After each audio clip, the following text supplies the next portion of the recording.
Hi friends, ఎలా ఉన్నారు? నేను బాగున్నాను. మీరు అందరూ బాగుండాలని కోరుకుంటున్నాను. ఇప్పుడు కథలోకి వెళ్దాం. చదువుతున్నది శోభారెడ్డి. కృష్ణ మనసులో నిజంగా నాకేదైనా ప్రత్యేకమైన స్థానం ఉందా?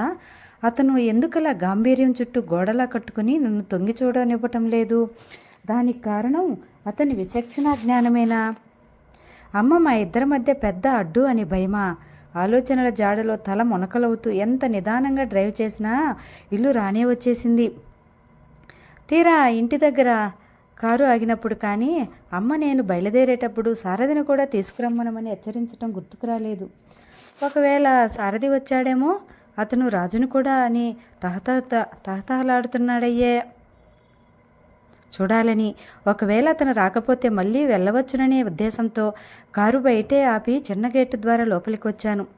పరుగులాంటి నడకతో ఇంట్లోకి వస్తున్న నేను వరండా మెట్లెక్కుతున్న దానల్లా చుటుక్కన ఆగిపోయాను. లోపల నుంచి అమ్మ కంఠం అరుస్తున్నట్లుగా వినిపిస్తోంది.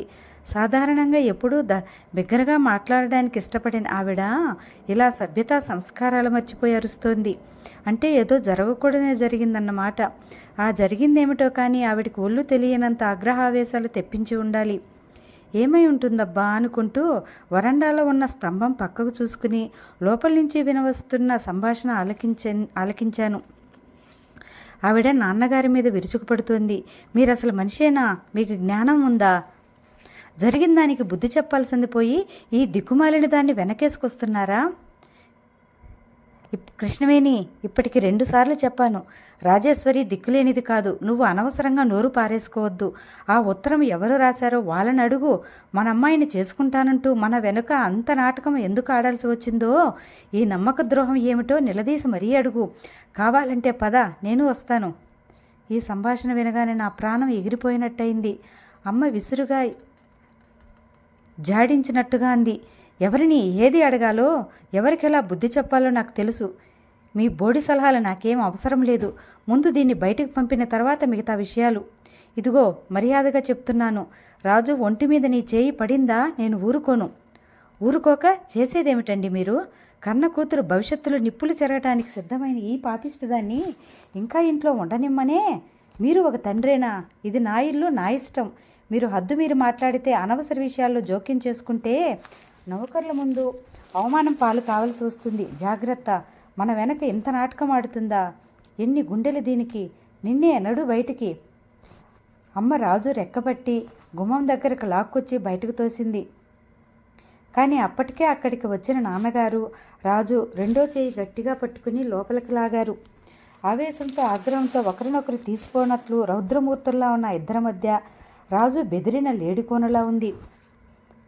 కారు మేఘంలా ఏ క్షణంలోనైనా కన్నీళ్లు కుండపోతగా కురవటానికి సిద్ధంగా ఉంది. దాని ముఖం చూసేసరికి నాకు ఏడుపు వచ్చినంత పని అయింది. ఇంకక్కడ నిలబడలేని నేను చప్పున లోపలికెళ్ళాను. నన్ను చూడగానే అమ్మ కోపమంతా నా మీద విరుచుకుపడింది. చేతిలో ఉన్న ఉత్తరం నా మొహాన విసురు కొడుతూ, ఏమిటి దారిని పోయే శనిని నీ జీవితంలోకి తెచ్చుకున్నావు? అది చదువు, నీకే తెలుస్తుంది. అసలు దీనికంతటి కారణం నువ్వు. నీ అంత తెలివి తక్కువ మొద్దుని నేనెక్కడా చూడలేదు. నిన్ను వాజమ్మని చేసి నీ అదృష్టం తను దోచుకుందామని చూసింది. వెంటనే ఏం మాట్లాడాలో తెలియ నేను మనసులో గబగబా మమ్మీకి ఎలా సర్ది చెప్పటమా అని వేగంగా ఆలోచిస్తూ పైకి ఉత్తరం తీసి ఆశ్చర్యపోయిన దానిలా చదవసాగాను. అక్కడే ఉన్న తాయారమ్మ 2 అడుగుల్లో నా పక్కకు వచ్చింది. తగ్గు కంఠంతో, ఈరోజు మనమంతా ఎంత అదృష్టవంతులం అమ్మాయి గారు. ఈ ఉత్తరం నా కళ్ళబడబట్టి సరిపోయింది. లేకపోతే అంది కళ్ళు తిప్పుతూ. నా పొరపాటు అర్థమైంది. అయితే ఇది ఈవిడ చలవన్నమాట. కృష్ణ దగ్గరికి వెళ్ళాలనే తొందరలో మళ్ళీ రాజు వచ్చి నాతో ఎక్కడ బయలుదేరుతానంటుందనే భయంతో హడావిడిగా వెళ్ళిపోతున్న నేను అంత క్రితం ఇంకోసారి చదివిన ఈ ఉత్తరం బీరువాలో భద్రం చేయటం మర్చిపోయి వెళ్ళిపోయాను.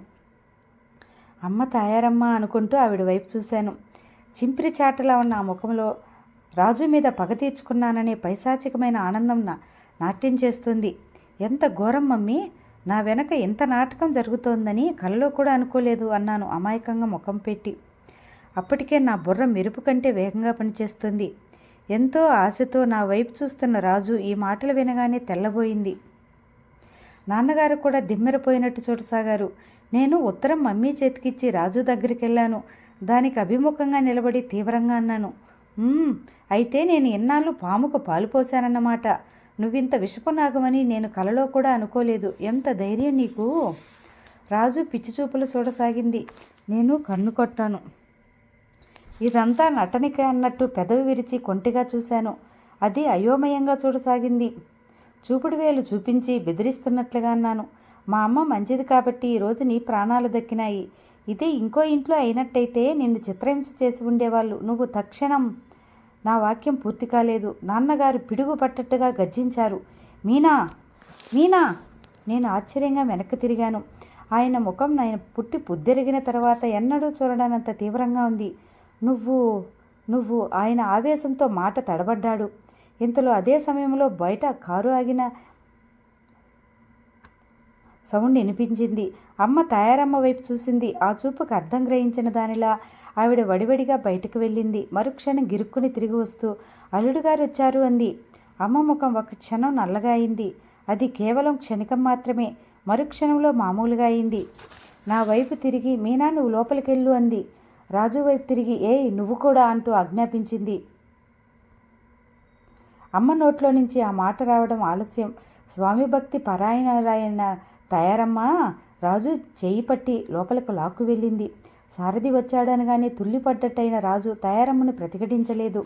అమ్మ బయటకెళ్ళి రండి రండి, మీరు ఇంకా రాలేదేమని ఇప్పుడే అనుకున్నామంటూ సాదరంగా ఆహ్వానించింది. ఆ కంఠం నిశ్చలత్వానికి నేను ఆశ్చర్యపోయాను. అక్కడి నుంచి లోపల గదిలోకి వచ్చేసే ముందు నేను అప్రయత్నంగా నాన్నగారి వైపు చూశాను. వెంటనే నా గుండెలు జల్లుమన్నాయి. నాన్నగారి చూపులకు శక్తి ఉంటే ఆ క్షణం నేను నిలువున భస్మమై ఉండేదాన్ని. నాన్నగారికి నా మీద బాగా కోపం వచ్చిందని గ్రహించాను. నా మనసంతా చేదు తిన్నట్లుగా అయింది.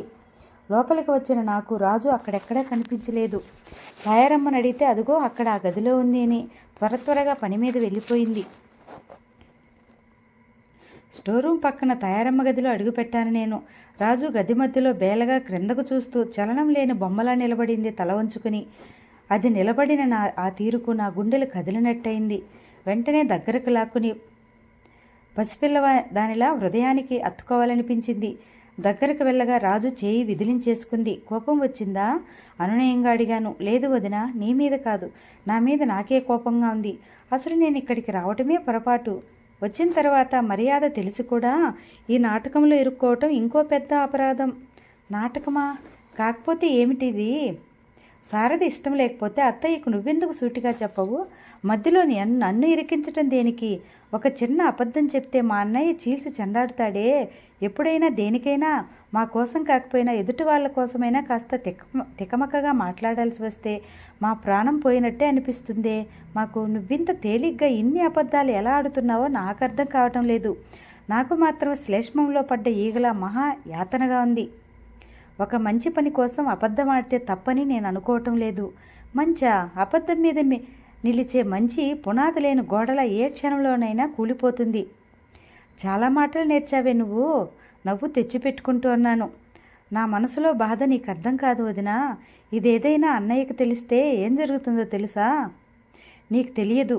నువ్వు అబద్ధాలు ఆడావని తెలిసినా అత్తయ్య మామయ్య నిన్నేమీ అనరేమో కానీ మా అన్నయ్య సంగతి నీకు తెలియదు వదినా. ఈ అబద్ధాలకి ఈ నాటకాలకి ఈ క్షణంలో స్వస్తి. నేను మామయ్యని అడిగి రాత్రికి కానీ రేపు కానీ మా ఊరు వెళ్ళిపోతాను. రాజు, ఇక నీ మాట నేను వినను, నువ్వేమనుకున్నా సరే. ఇంతలో తాయారమ్మ గదిలోకి తొంగి చూస్తూ అమ్మగారు భోజనానికి రమ్మంటున్నారు, మిమ్మల్ని ఒక్కరినే అంది. నేను వెనుతిరిగి చూశాను. ఎందుకో కానీ ఆ సమయంలో ఆవిడ ముఖం చూస్తే నాకు ఎప్పుడూ రానంత కోపం వచ్చింది. నాకు ఆకలి లేదు, తినను అన్నానని చెప్పు అన్నాను విసురుగా. ఆవిడ వెళ్ళిపోయింది. నేను వెళ్ళి అక్కడున్న మంచం మీద కూలబడ్డాను. అటు కృష్ణకు ఇటు నాన్నగారికి, చివరికి రాజుకు కూడా నా మీద కోపం వచ్చింది. ఓడిపోయాను.